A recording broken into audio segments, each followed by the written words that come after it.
सुबह सुबह बेटा घबराते हुए माँ को नींद से उठाने की कोशिश करने लगता है क्योंकि उसे स्कूल के लिए देर हो रही होती है। लेकिन माँ को अभी भी नींद आ रही है। वो आधी नींद में ही कहती है, मैंने कैब बुक कर दी है, तुम जाओ, मुझे थोड़ी देर और सोना है। स्कूल के बाद घर का सीन पूरी तरह उल्टा होता है। माँ सोफे पर फोन चला रही है और बेटा झाड़ू पोछा कर रहा होता है। तभी खबर मिलती है दादी आ रही है। फिर क्या, दोनों की एक्टिंग शुरू। दादी समोसे लेकर आती हैं, बेटा खुश हो जाता है। माँ के चेहरे पर मासूमियत वाली एक्टिंग आ जाती है। कुछ देर बाद कमरे में माँ आराम से समोसे खा रही होती है। बेटा आता है और फोन मांगता है।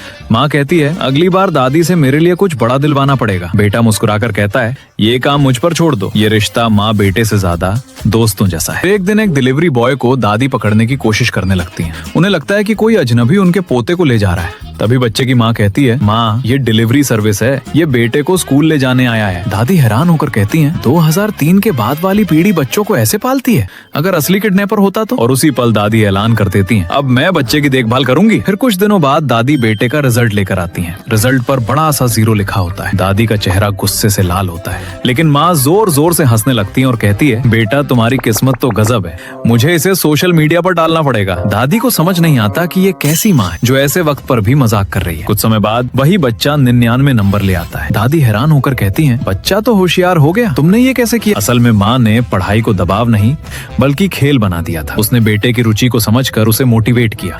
तभी बच्चा आकर कहता है, माँ क्या इस बार पीटीएम में स्पाइडरमैन मेरे पापा बन सकते हैं? माँ हंसकर कहती है, बिल्कुल, और अगर अगली बार पूरे नंबर आए तो मैं आयरन मैन को तुम्हारा पापा बना दूंगी। दादी को कुछ समझ नहीं आता। वो हैरानी से पूछती हैं, तुम बच्चे के लिए अलग अलग पापा ढूंढ रही हो? तभी बच्चा मासूमियत से कहता है, माँ क्या आप मेरे दोस्त के लिए भी पापा बदल सकती हैं? उसे हल्क वाला पापा चाहिए। दादी का पारा चढ़ जाता है। आखिर में माँ मजाक में कहती है, तो क्या मेरे लिए भी नया पापा मिल सकता है? बस फिर क्या था, दादी उसे मारने के लिए दौड़ पड़ती है।